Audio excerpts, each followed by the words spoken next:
This great dream many times has reached close to fulfillment and many times it's been pulled down. This is a dream of every enlightened being because it does not matter how many teachings you give, how many practices you give, how many methods you impart to people.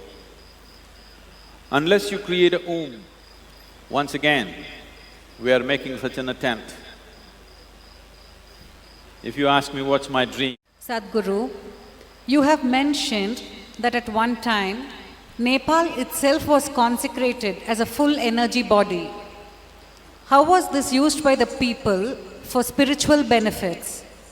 Are such things possible today? And can the whole planet be energized? What was the energy body, I'm sorry? Nepal was consecrated. Oh, okay, the Nepal, okay. This is a tremendous experiment, a successful experiment that certain beings or a group of beings of phenomenal caliber created.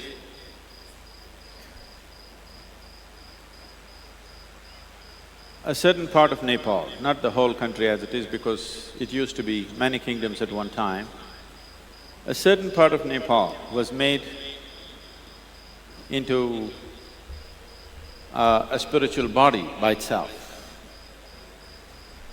establishing shrines at key points with all the necessary ingredients to build a body. A body means the body that you have right now, the physical body, is an accumulation of food.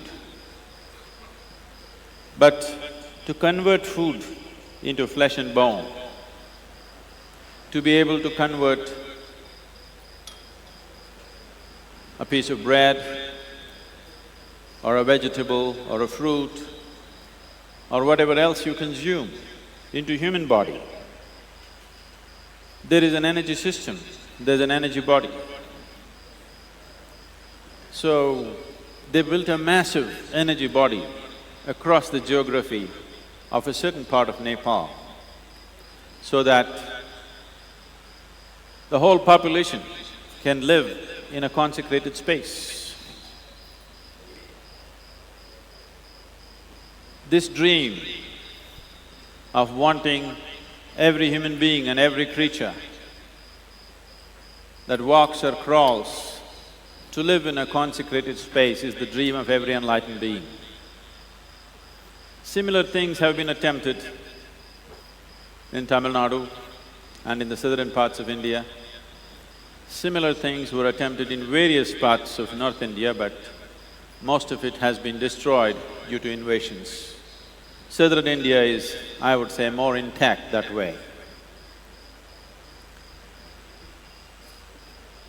This is a dream of every enlightened being because it does not matter how many teachings you give, how many practices you give, how many methods you impart to people. Unless you create a womb where people can naturally rejuvenate and grow, for the common populace to be able to do sadhana by themselves, beyond the natural forces and go beyond their physicality and attain to their highest.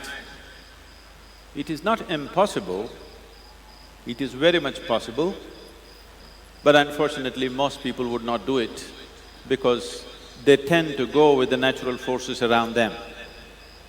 So creating an energy body, creating a consecrated space in such a way that the very atmosphere around you is constantly instigating you to go beyond your physicality. This has always been the aim. You will see the whole of Tamil Nadu is full of this. Magnificent temples were built.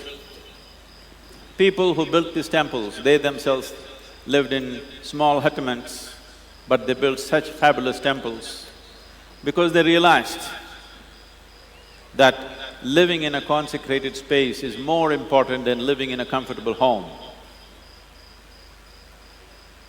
Every street has 5 temples. This is not in competition with each other, though it may be turning out that way today. The purpose of this is to ensure no creature who walks this land will ever be outside a consecrated space. This great dream many times has reached close to fulfillment, and many times it's been pulled down. Once again, we are making such an attempt.